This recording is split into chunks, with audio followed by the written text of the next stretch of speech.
Module 34 is all about the Phillips curve. This is a brand new economic model, and it's actually different than a lot of the supply and demand models we've been working on for a while now. Phillips curve is about the relationship between the inflation rate and the unemployment rate. So we're going to talk about the trade-off between these two. Usually, when inflation rates are going up, unemployment rates are going down, and vice versa. But we're going to look at the Phillips curve to figure out, is that true in the short run or in the long run? So we don't have supply and demand. The lines here are called LRPC, which stands for long run Phillips curve, and then SRPC, which is short run Phillips curve. Where those intersect will be equilibriums, and we're going to see the relationship between this and the ADAS model. These two are very closely linked because if you think about it, we can see inflation and unemployment in that model. We look at the APL axes to see about inflation, and we're going to look at real GDP and the output gaps to find unemployment. If our equilibrium is less or to the left of potential, we have high unemployment. If it's to the right, we have low unemployment. So everything on ADAS will tell us what's happening in this Phillips curve. So a direct relationship between those two models, but the Phillips curve itself is not a supply and demand model. In the short run, that's where we will find the trade-off between inflation and unemployment. So here we can see in the ADAS model that we have a recessionary gap, and during a recessionary gap, unemployment will be high or low. It's going to be high. In order to get out of this gap, we would need to shift AD. And which way would you shift it? You can shift it to the right. So we can draw that line. This gets us out of our inflationary gap. Now, when we do that, when we fix it in that way, the price level went up. So inflation rose, but our unemployment rate went from high unemployment to LRAS. And at LRAS, we have our natural rate of unemployment. So high unemployment, the natural rate, means that unemployment will fall. So, in order to get out of that short-run gap, inflation went up, unemployment went down. The short-run trade-off between inflation and unemployment can also be seen in an inflationary gap. So here, our E1 is to the right of our long-run potential. So if we're making more than our potential, that means people must be working, so unemployment will be low. If we decide to shift AD, we would shift it to the left to fix our gap. That makes prices fall. So our inflation rate falls. And when we have production that is higher than normal and low unemployment, the act of getting rid of the inflation takes our super unsustainably low unemployment and it puts us back to our natural rate of unemployment, so unemployment rises. Now there was a question in your notes about how wages are prices too. So if all prices are falling, in this picture here, what would be happening to wages? Are wages also inversely related to unemployment? So when the unemployment rate is high, what happens to wages? Think about it. High unemployment means so many people are looking for jobs that someone would be willing to accept less money. So unemployment is high, wages are low. They're going to fall.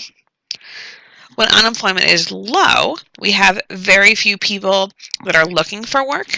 So in order to find a qualified candidate, businesses might have to offer them more money because they're probably going to get multiple offers when there's so few people out there looking for jobs. So low unemployment leads to wages going up. So yes, wages are inversely related to unemployment, just like the overall price level and inflation is inversely related to unemployment. So because of this short run trade-off between unemployment and inflation, when one is high, the other one is low, and vice versa, that's going to give us a downward sloping relationship between unemployment and in inflation in the short run. So we can draw the line. We see the inflation rate, the unemployment rate. Up here, we have higher inflation and lower unemployment. If we move along the curve this way, you can see that the unemployment rate is going up, but we're getting further away from inflation, so it's going down. And this gets labeled the short-run Phillips curve, or SRPC. When you're drawing the Phillips curve model, it's important to remember how similar and how related this is to the ADAS model, because that'll help you know which side inflation goes on and which side unemployment goes on. On the ADAS model, we would label this y-axis as APL. APL shows us the inflation rate. Therefore, we're actually kind of putting inflation in the same place. On the ADAS model, unemployment was shown by real GDP and the gaps. If we're producing less than our potential, we have high unemployment. If we're producing more than our potential, we have low unemployment. But either way, we would look side to side at the bottom along this x-axis to see about unemployment. And that's why we're going to put unemployment rate on the x-axis for the Phillips curve too. So these are not interchangeable. Where they go is very important. The short run Phillips curve is downward sloping, and you want to label that SRPC for short run Phillips curve. One other thing that's worth noting is that unlike supply and demand, where we would draw the bracket like that, in this case, it is possible for SRPC to go below zero. That is true because the y-axis shows us inflation. And is it possible for inflation to be below zero? Yeah, that's called deflation. So that is a possible impact in our economy. So you can draw the short-run Phillips curve completely above the line or crossing over the line. It doesn't really matter as long as we don't have numbers and we're just drawing an approximate model. Once we learn how to draw this with numbers, then of course it matters where you put it. So go ahead, if you have not yet, and draw this model in the blank. So we need to have inflation rate on the y-axis, unemployment rate on the x-axis, and then a downward sloping line labeled SRPC. Pause if you need more time. Now we'll start getting into what actually moves the short-run Phillips curve. A shift in aggregate demand will cause a movement along the curve for the short-run Phillips curve. So let's go ahead and see why and which way it will move along the curve. So first of all, we're going to draw AD increasing. And it tells you to draw it in your notes. So if AD increases, we would have a right shift. You're going to need to have your E2,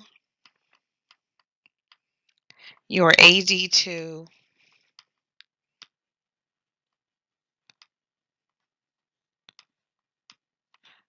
PE2, and YE2. Now this wasn't fully labeled from the start, so we're missing the original thing. So let's go ahead and add RE1,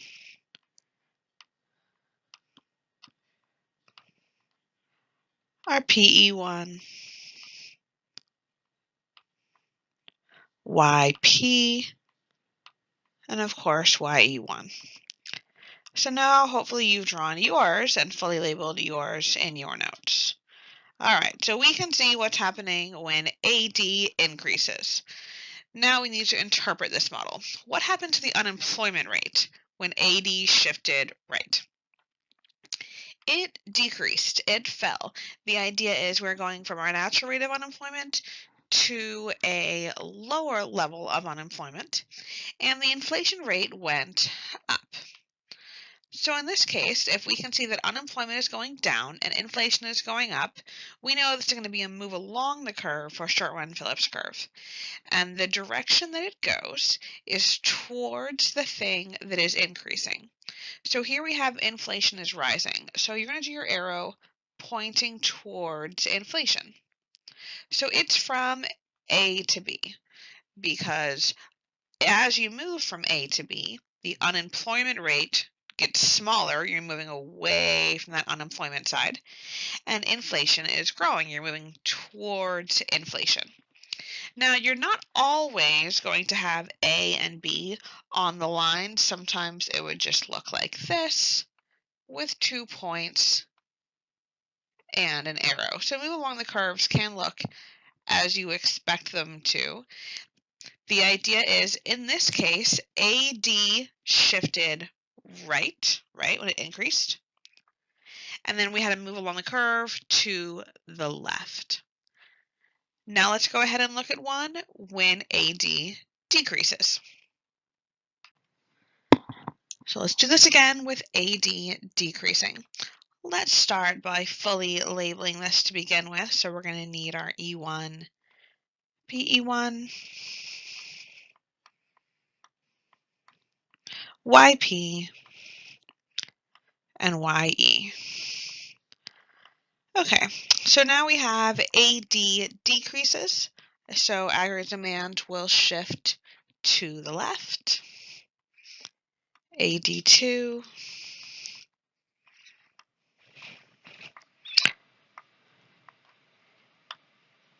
E2, PE2,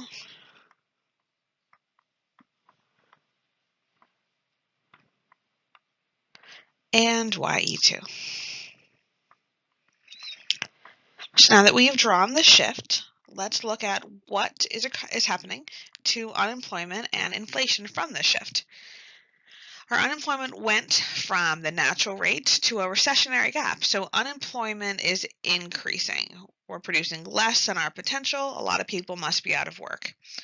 Our price level fell, so inflation decreased.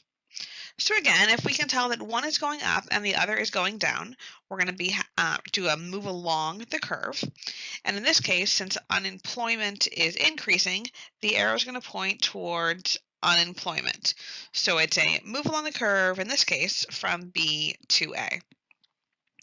And again, I want you to see that not just AD is causing a move along the curve, but it's a move along the curve in the opposite direction. So this left shift in AD caused a move along the curve to the right on short-run Phillips curve. When SRAS shifts, that actually causes a shift of the short-run Phillips curve. So let's see why.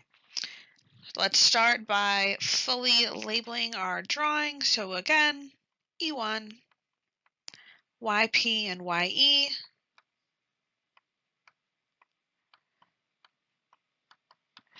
PE. Okay, so SRAS is going to increase. So it will shift to the right. SRAS2.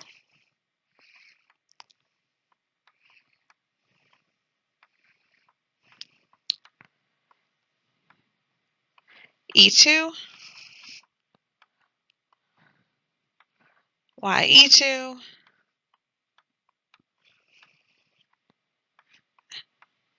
And PE2.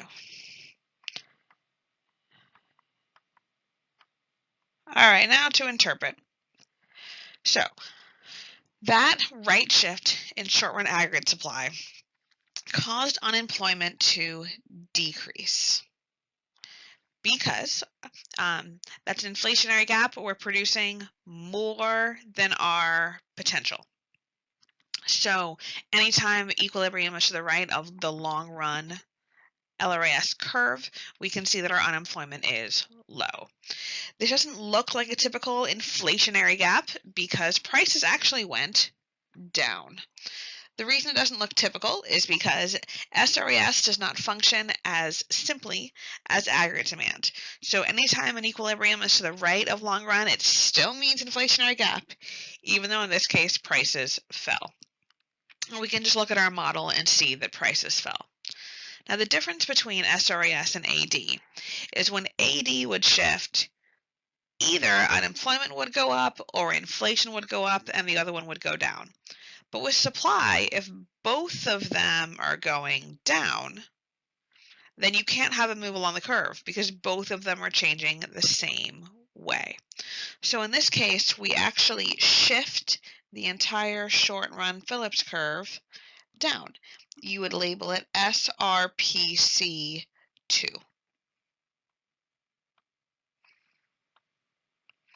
With an arrow. So you can see that at any point along the short run Phillips curve, unemployment and inflation are both lower, which is accurate for what happened with our original change. So SRAS shifted right, it increased, which caused SRPC to shift downward, it decreased. I'm trying to point out that even though ADAS impacts Phillips curve, it impacts it kind of like a mirror reflection. When AD shifted left, it caused it to move along the curve to the right. When SRAS increased, it caused SRPC to decrease, to shift downward. Let's practice when SRAS decreases. So we want to start off on long run equilibrium, labeling everything that we need.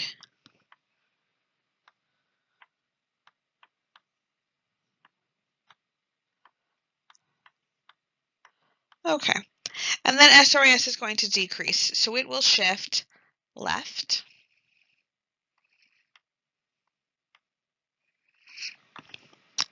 SRAS2,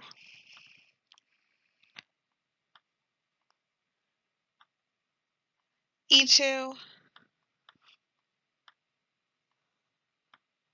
PE2,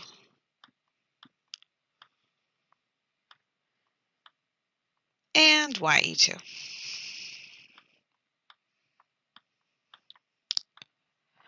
All right, so from that shift, our unemployment has increased. We've created a recessionary gap. E2, we're producing less than our potential output, so unemployment must be high. We also can see that the price level from E1 to E2 increased, so inflation rates also went up.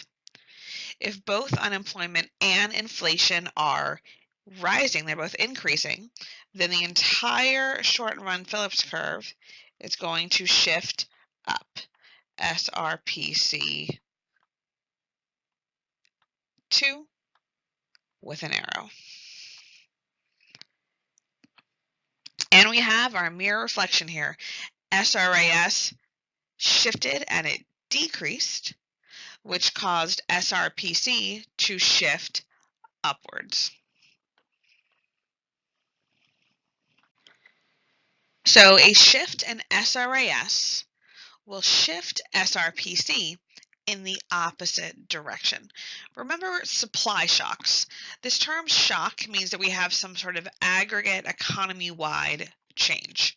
So a negative supply shock means that SRAS is going to decrease, which would create an increase for SRPC. And we can see that with this original change from the very first shortened Phillips curve to an increase caused by a negative supply shock. A positive supply shock means SRAS would shift to the right, which would cause SRPC to decrease, to shift downward. So far we have AD is the move along the curve for SRPC. When SRAS shifts, that causes a shift of the short run Phillips curve, and the other shifter is a change in expected inflation. So you can look here, we have a Phillips curve with numbers. At this original point, Unemployment is 6% and inflation is 0%. If we started to expect 2% inflation rate, so you can see now we're at 2%, and the entire Phillips curve shifts upwards to show that change in expected inflation. And because we expect 2%, that's why this next one is labeled SRPC2. It's another way of kind of reinforcing that we expect this change. Because if all of a sudden everybody starts to think that things will cost 2% more, it becomes part of decision making in terms of asking for raises, in terms of when am I going to buy products. So this falls under kind of that expectations. It's what people think will happen. And oftentimes, as we've seen, if people think something is going to happen economy wide, that collective opinion can actually make it happen.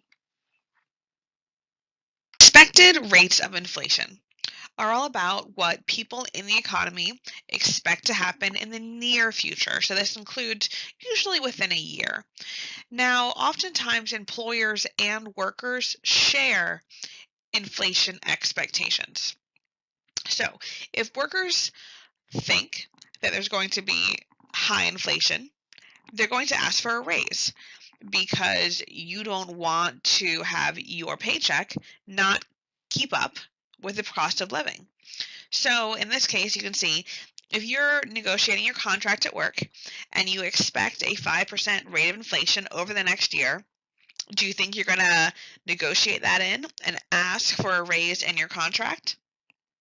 Well, yeah, people often try to.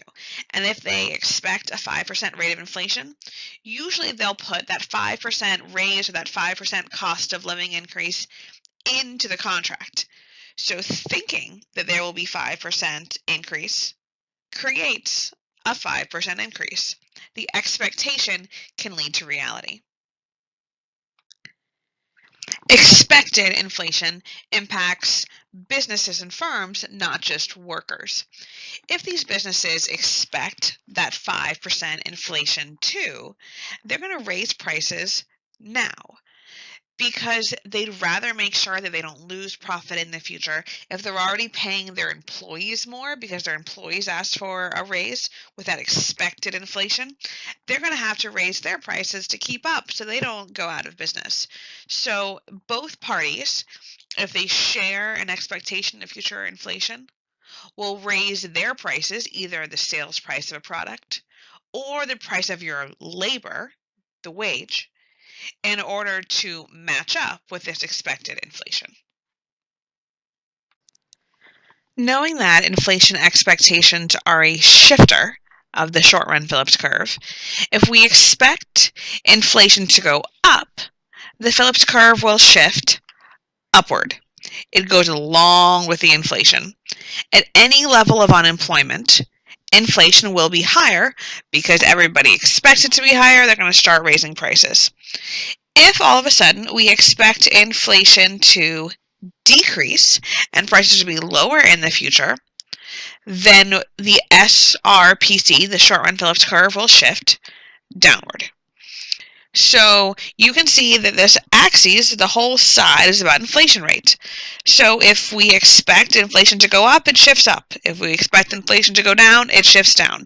This is not a reflection like ADAS because inflation is on this model. We're looking at inflation. If it goes up, it goes up. If we think it's going to go down, it goes down. So this is a direct shift that goes in the direction of the expectations. One more level to understanding how expected inflations shift short-run Phillips curve is knowing that the relationship between how expected inflation changes compared to actual inflation is a one-to-one relationship.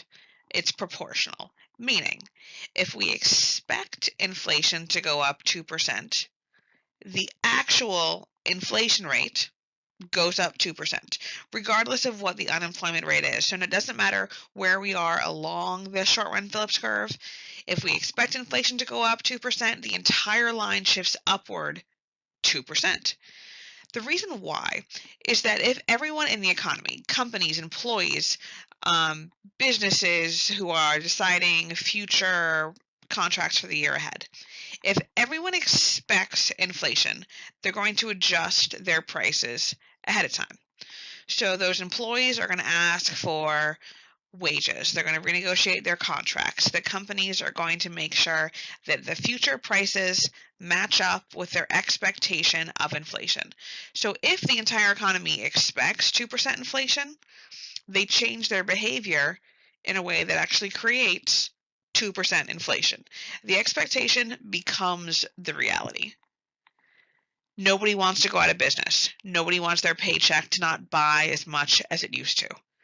So that's why there's this direct relationship between expected and actual inflation rates. Take a moment to see if you can figure out the summary here of the short-run Phillips curve. So what is a move along the curve for the short-run Phillips curve? A shift in AD. And if AD shifts, will that cause a move along the curve in the same direction or in the opposite direction? It'll be in the opposite direction. So remember, if AD shifts left, SRPC will have them move along the curve to the right, and vice versa. Now for the two shifters of the short-run Phillips curve, what is the line that shifts SRPC? If SRAS, the short-run aggregate supply, shifts, that causes a shift in short-run Phillips curve. Now, will that be in the same or the opposite direction? Again, it's in the opposite direction. So anything on the ADAS model will impact short-run Phillips curve in the opposite direction. So if SRAS increases, SRPC will shift downward. And then what sort of change in inflation will impact short-run Phillips curve? Expected inflation. And if we expect inflation to go up, the short-run Phillips curve will shift upward. Therefore, expected inflation will shift SRPC in the same direction. So if we wanted to practice what we've been learning, we have two different short-run Phillips curve lines. If I call this point A and this point B, what is the unemployment rate at point A? So we look down to the unemployment axis, it's 3%. And what's the inflation rate at point A? It's 2%. So if we have 2% inflation, people actually start getting used to that 2% inflation. It's been put into their wages and their prices. We've renegotiated contracts, and 2% becomes normal. But if all of a sudden in the future we expect inflation, prices are going to rise. So if we expect prices to go up from a 2% inflation rate, and now we expect what inflation rate at point B? 5%. So you can see that the increase in expected inflation led to an increase in the entire short-run Phillips curve shifted upwards. It's about to get a little bit complicated as we look at multiple shifts on short-run Phillips curve, how this relates to ADAS model, how it will self-correct, and what expansionary or contractionary monetary or fiscal policy will do. So a lot's about to happen. This section you might want to go through more than once just to make sure that you can follow along. So we're going to start with either expansionary fiscal or monetary policy. It doesn't really matter because fiscal policy, expansionary fiscal policy, means AD will shift to the right. Monetary policy shifts MS, but if MS increases, as we know, that's going to lead to a change in interest rates, which make AD change. So whichever way monetary policy, whichever way MS shifts, AD will also shift the same way. So expansionary fiscal, AD shifts right. Expansionary monetary leads to AD shifting right. And that's why either one will have the same outcome, because AD shifting right will cause a move along the curve on the short run Phillips curve. Okay, so we're going to start with the economy in long run equilibrium. And our real GDP is at full employment. Remember, in America, full employment is between 4 and 6%. So we're at our long run. You can see here in our Phillips curve model, if our unemployment is at 5% and the economy is in long run equilibrium, so we don't have any inflation, that's at 0%, that intersects at point A on the SRPC subscript 0. You can see that the line that matches up is labeled SRPC 0. They labeled it 0 because it's saying 0% inflation. So point A is where we're starting on the long run. So if we were at our ADAS model, our equilibrium would be our point A. Our inflation would be 0%. That's how this would all be equivalent on the ADAS model. So we're starting at long run point A. I went ahead and drew an ADAS model starting at long run with equilibrium labeled A to show us that these two things match up.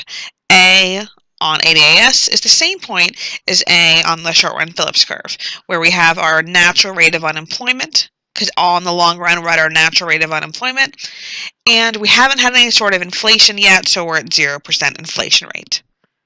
That's where we're starting.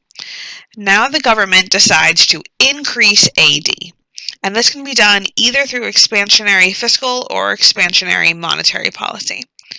If AD increases, let's draw it on the model that we know the best. So AD increases,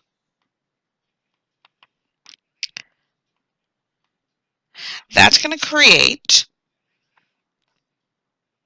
an inflationary gap. So what happened to the unemployment rate? How does that compare to the original equilibrium? Our unemployment rate will fall. It will decrease because now people are creating more than our potential. So you can see that our unemployment rate is smaller and prices went up. On Phillips curve, this is going to be point B. Let me go ahead and finish labeling it and we'll see why this is true. So let's call this B because everything's matching up.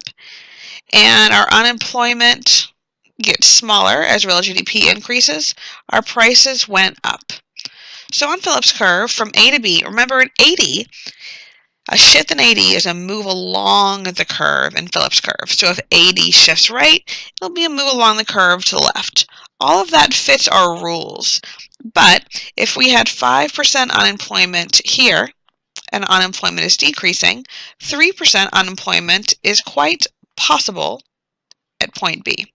And going from 0% inflation to 2% inflation is also what's happening. So you can see that our unemployment is decreasing and our inflation is increasing.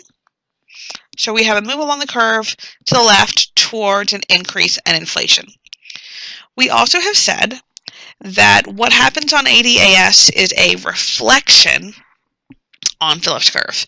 So you can see that both of them have a point A that starts on long run. Point B is off of long run for both models. It's to the right on ADAS and to the left on Phillips curve. So it's this mirror image where both of them started at a long run potential, and now we're in some sort of gap. We're off of our long run potential. One more thing so far. So we saw that inflation went from 0% to 2%. When people start getting used to 2% inflation, you start to expect 2% inflation. We had 2% inflation last year, the year before. I bet we're going to have 2% inflation again. So inflation expectations can shift this Phillips curve. We also know that if we expect inflation to go up, workers are going to ask for raises. Nominal wages are sticky, they're slow to change, but eventually, after a few years of these inflation expectations, wages will go up that same amount, 2%. And if wages go up, that would decrease SRAS. So if no one intervenes in the economy, the fact that prices go up, mean wages go up, will eventually make this economy self-correct. So we're headed towards that. When SRAS shifts left or decreases, SRPC will increase to this new SRPC point. We're back on the long run here. See? We're back on the long run here. We'll talk about why this is true again in a few slides. I just wanted you to see that B is created through intervention, this government action. C is the self-correction. It's what will happen in the long run. We just saw how point B on the Phillips curve is a temporary point. It's a short-run point. If we were in a normal economy, B would self-correct. It would go back to a long-run point. But what if the government wanted to intervene? Unemployment went from 5% to 3%. And a lot of governments would think, well, that's great. We like low unemployment. Let's try to keep it at 3%. The problem with intervening is if you keep unemployment lower than the natural rate of unemployment, it means the economy can't self-correct. So 3% unemployment coincides here with 2% inflation. That 2% inflation will not be able to self-correct. Consumers and firms will begin to expect 2% inflation. That creates inflation expectations. So if I expect 2%, that means I'm going to have 2% more next year, which shifts us up to 4% inflation. So we're now on the new short-run Phillips curve line. The year after that, 2% more inflation shifts upward. And then 2% more inflation shifts upward. So as you can see that if we force unemployment to stay low, it actually creates inflation that gets higher, higher, higher. If the natural rate of unemployment is 5%, keeping unemployment below that number pushes inflation upwards. That's the trade-off. And the fact that we're intervening and not allowing self-correction means that inflation is going to go higher and higher and higher. This is called an accelerating rate of inflation. It will lead to long-run problems if we don't let the economy balance itself out. Instead of forcing that unsustainably low level of unemployment, if the government allowed the economy to adjust to that 2% inflation rate, that means that workers and businesses would put the 2% inflation into their prices, and that allows the economy to return to full employment. If businesses have accepted that they're going to have to pay higher nominal wages, that means SRAS is going to shift left. When SRAS shifts left, we know that a shift in SRAS also creates a shift in short-run Phillips curve in the opposite direction. So if SRAS decreased, SRPC will increase. We have accepted this new 2% level of inflation that's now built into our economy, but we're back on the long run. Long run in this model and long run in this model. So we have unemployment of 5%, inflation of 2%, and we're at point C on the short run Phillips curve 1. It's that new line, it's moved upwards. So both of these models have returned to their long run potential. Then you're starting to see more and more how this looks kind of like a mirror image. This is something that you might want to go ahead and stop, go back through the process and see how one model impacts the other. Let's do this again with AD going in the opposite direction and make sure that we're understanding the relationship between what happens in the ADAS model and how it impacts Phillips curve. So again, let's start on the long run, and let's call this point A. So that will start here on the Phillips curve. We're both in the long run. We have the full rate of employment. There's a little bit of inflation happening, but let's ignore that. So at point A, point A. Now, we're going to decrease aggregate demand, contractionary policy. So if AD decreases, that is a left shift point B. Now we can look at our model and see that our price level decreased and our unemployment increased when our GDP went down. So if prices are going down and unemployment is going up, this is going to be a move along the curve for the Phillips curve, and it's going to be towards unemployment, since unemployment went up and inflation went down. So that's how I could tell from point A on the long run that point B would be to the right because it's towards higher unemployment. Also, we know that point B on both models is off of the long run, and we can see that point B went to the left in the one model and to the right in the other. So we kind of have our mirror image situation happening. If we allowed the economy to self-correct, point B in the first model is a recessionary gap, which means unemployment is high, wages are going to go down. That will shift SRAS to the right.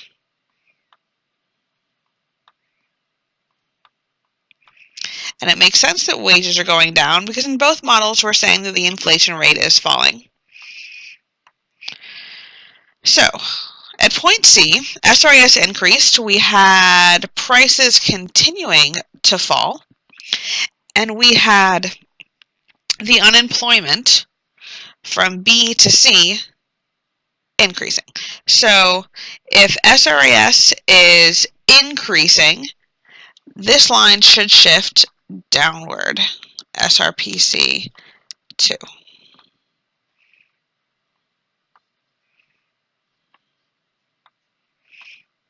And why is that?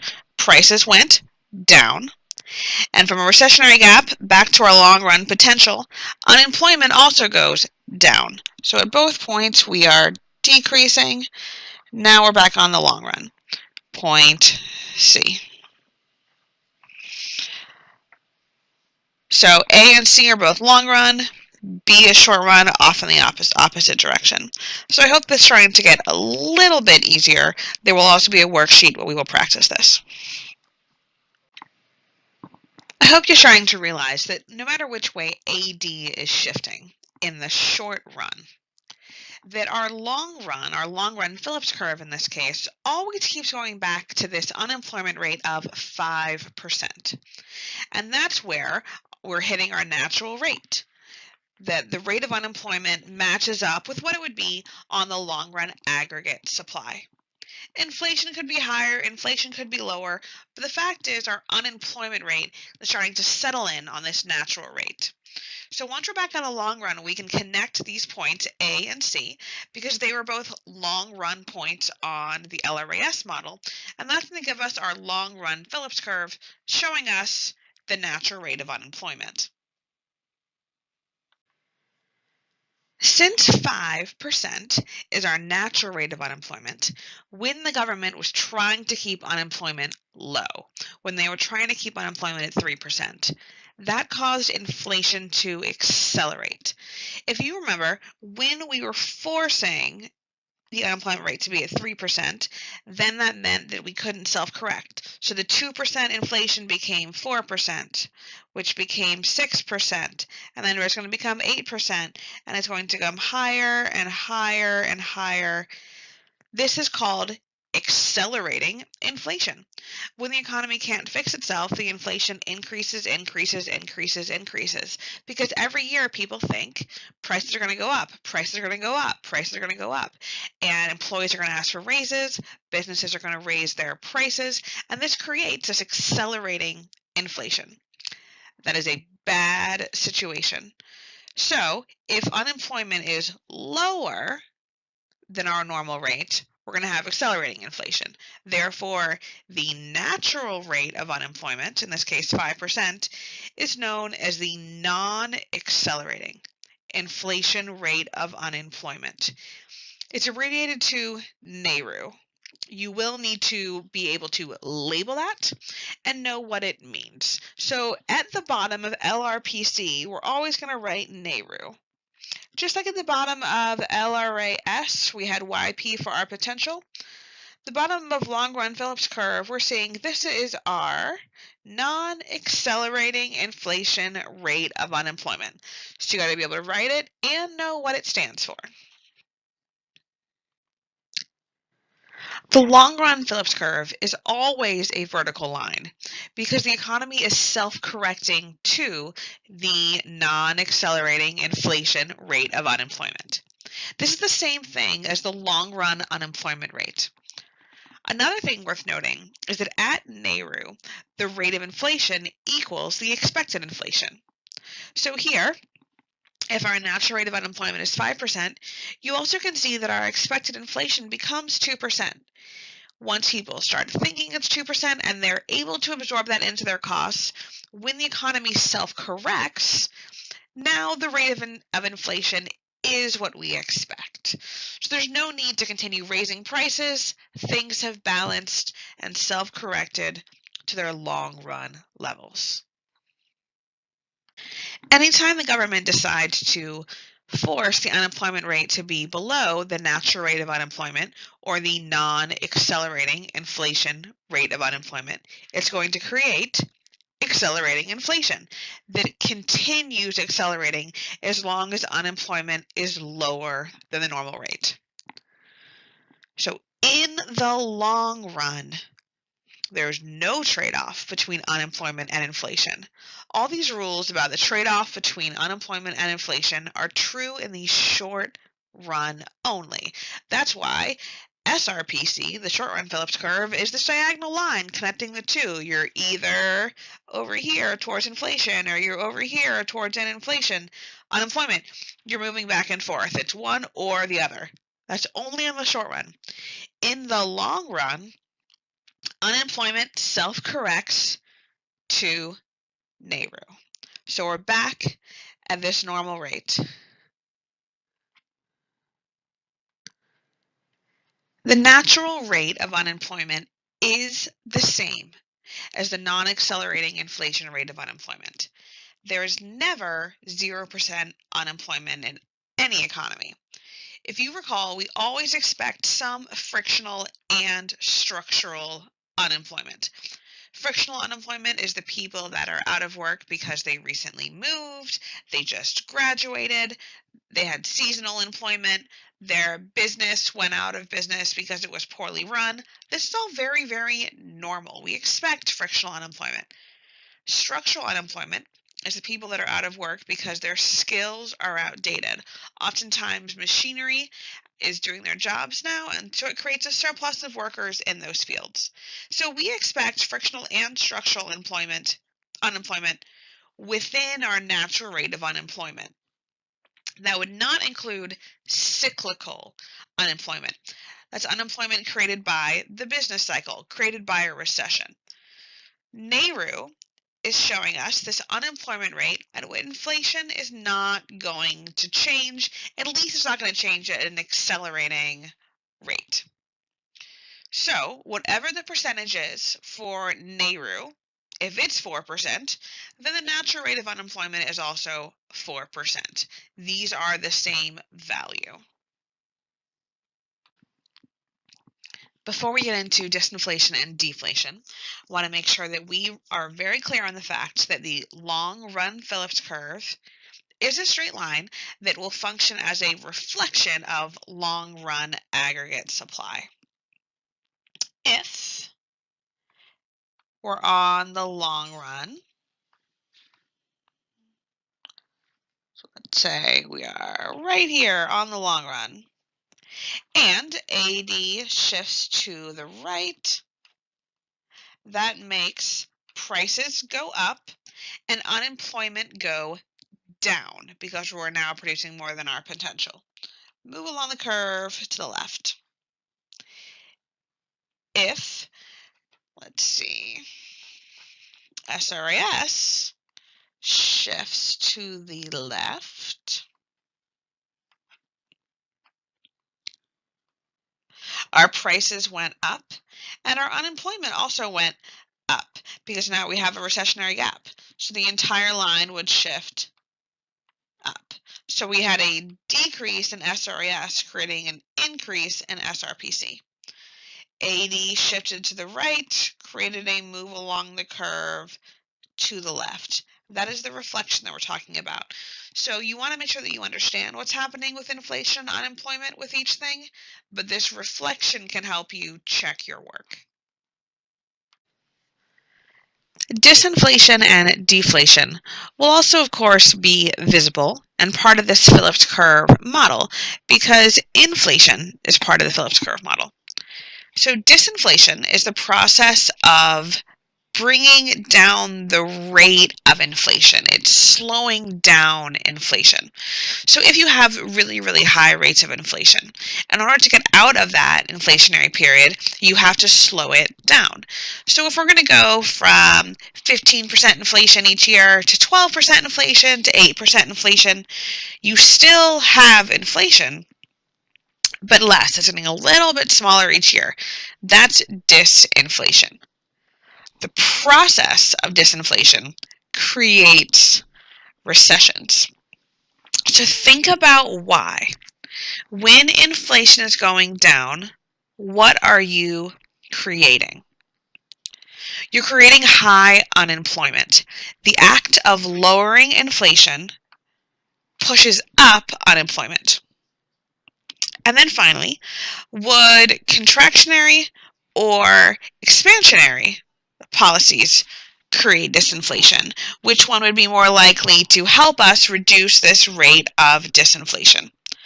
Our goal is to bring prices down, so we're going to use contractionary policies. Take money out of circulation, decrease AD, shove it to the left. All those things will lower prices for disinflation. In disinflation, the issue is we're used to high levels of inflation. We've had it year after year after year. That can lead to inflationary expectations. That can lead to accelerating inflation. So in order to lower the rate of inflation, the government has to intervene, and they have to push the unemployment rate up. So the unemployment rate is going to be higher than NAIRU. It's going to be higher than the natural rate of unemployment in order to kind of shake the economy up. It gets people out of these inflationary expectations that they're stuck in. So decreased inflation expectations will have what effect on SRPC? If inflation expectations go down, that's a shifter, and it will shift SRPC downward. Once we've gotten people out of these inflationary expectations and inflation's under control, where do you think the economy will adjust back to? Where is this long-term self-correction on the Phillips curve? It's at NAIRU. Just like in ADAS, the economy is always trying to return back to potential, to YP. In Phillips curve, it's always trying to return back to NAIRU. This is the natural rate of unemployment. This is the long-run potential. To review deflation, this concept is when deflation, the prices are falling, so the purchasing power or the real value of the dollar goes up. We learned before about unexpected inflation. Lenders lose and borrowers benefit. Well, deflation is the opposite of inflation. So in cases of deflation, lenders benefit and borrowers lose.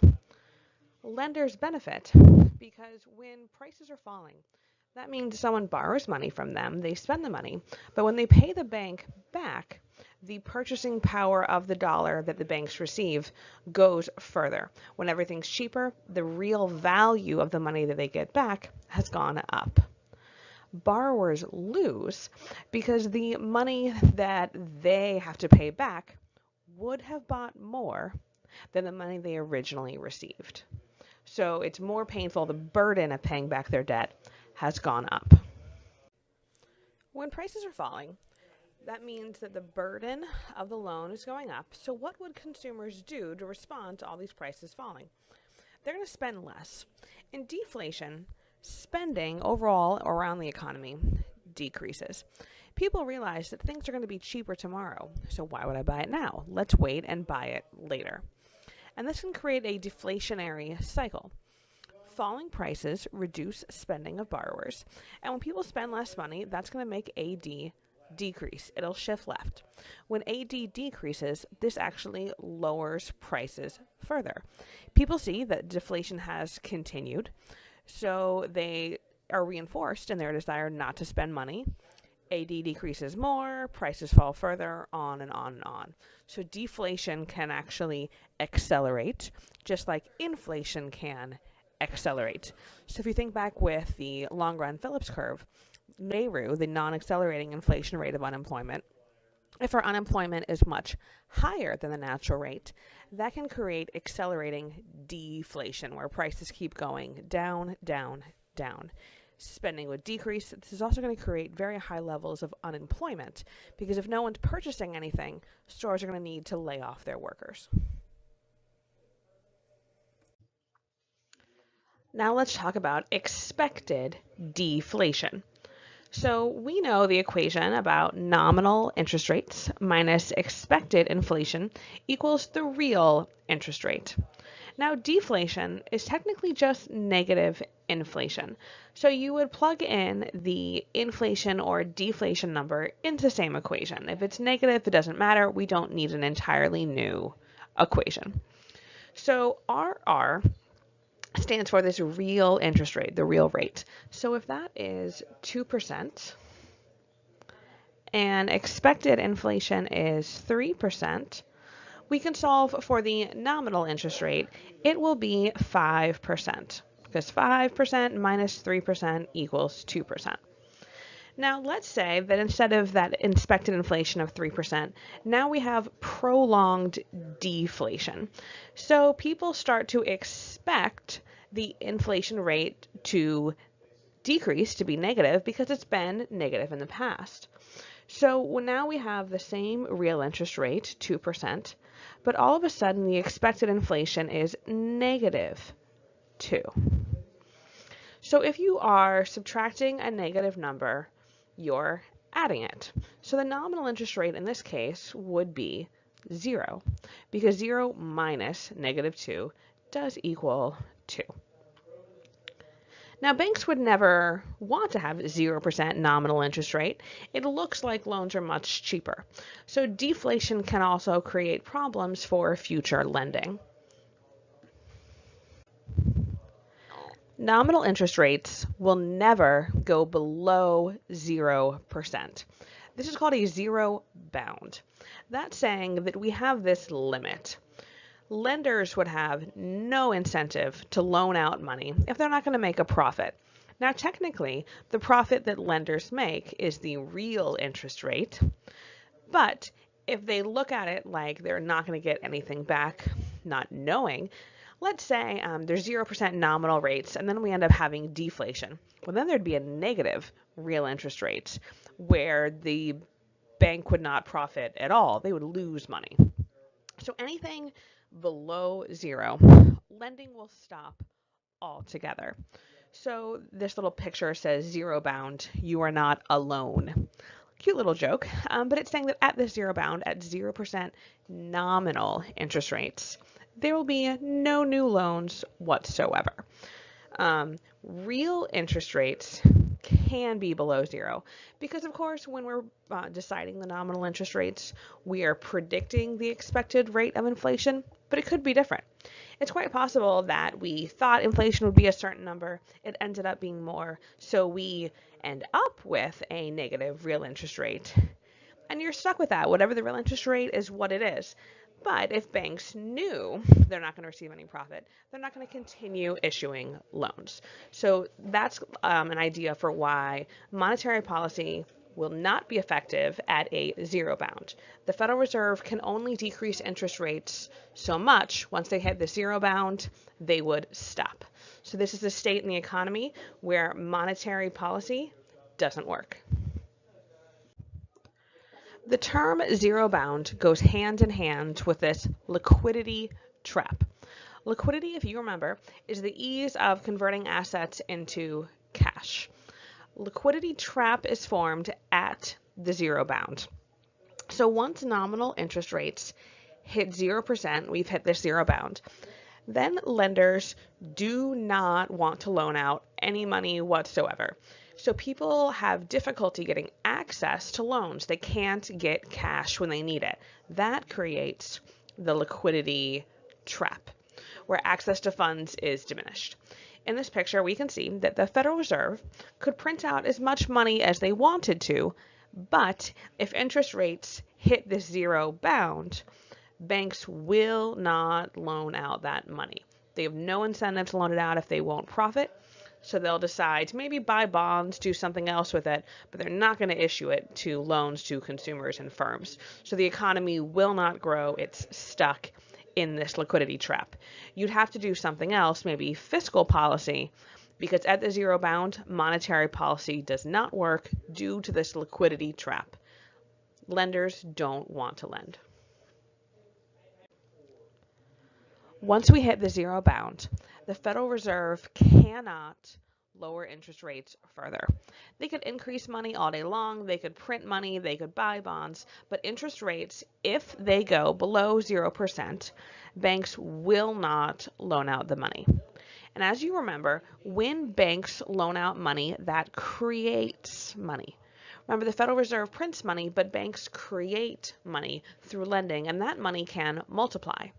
So if lending stops at the zero bound due to the liquidity trap, that's going to mean that the economy kind of gets stuck in deflation, and nobody's going to be able to get loans to get out of it. So businesses can't expand. Households can't buy new goods. Maybe they want to buy a new car or they want to buy a new refrigerator, and they would need to finance that appliance. Anything like that won't happen if banks aren't issuing loans. So we get stuck in this liquidity trap. It's very hard to get out of it when interest rates hit the zero bound.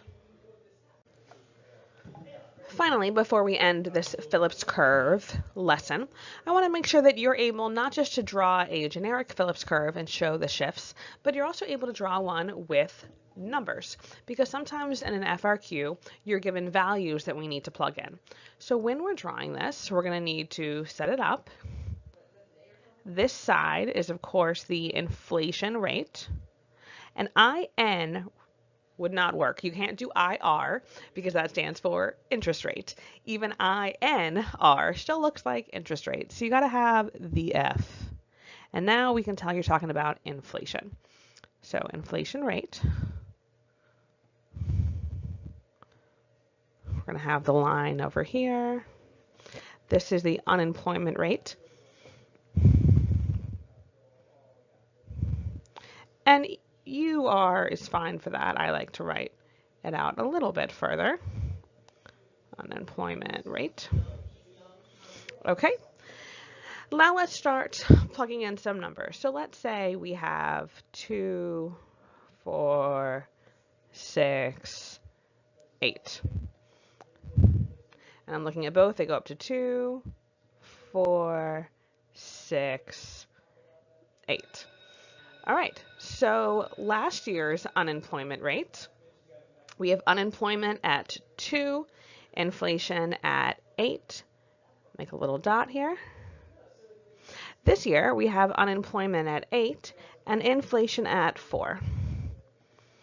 You would connect these two. imagine that perfectly hitting. We're going to call this SRPC. It is the short run Phillips curve. And you want to have a few numbers here just so that we get a sense of the scale.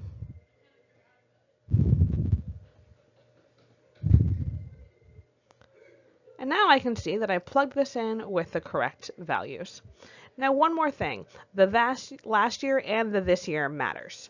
We can tell that last year we had an unemployment rate of 2, an inflation rate of 8, and that changed. So we know that the economy is moving in this direction. So we can show that there's a move along the curve from the original point last year to where we are now this year. Let's add a little bit more. I don't want you to make up a long-run Phillips curve without knowing where it goes. But now if I told you that NAIRU is 5%, now we know where this long-run curve would go because the long-run Phillips curve lines up with NAIRU. So I'm going to find 5%. I'm going to call this LRPC for the long-run Phillips curve. And of course also write NAIRU at the bottom, just so I know that the non-accelerating inflation rate of unemployment is right there. One more thing. Now, what if expected inflation fell 2%? Is that a shift or a move along the curve for Phillips curve? That's going to be a shifter. And if inflation is falling 2%, we're going to have the line go down 2%. So 8 will go down 2%, 4 will go down 2%. We can connect it. We're going to label this SRPC2.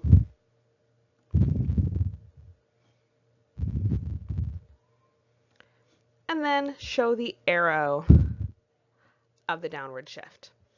So you can draw and shift this with numbers as well.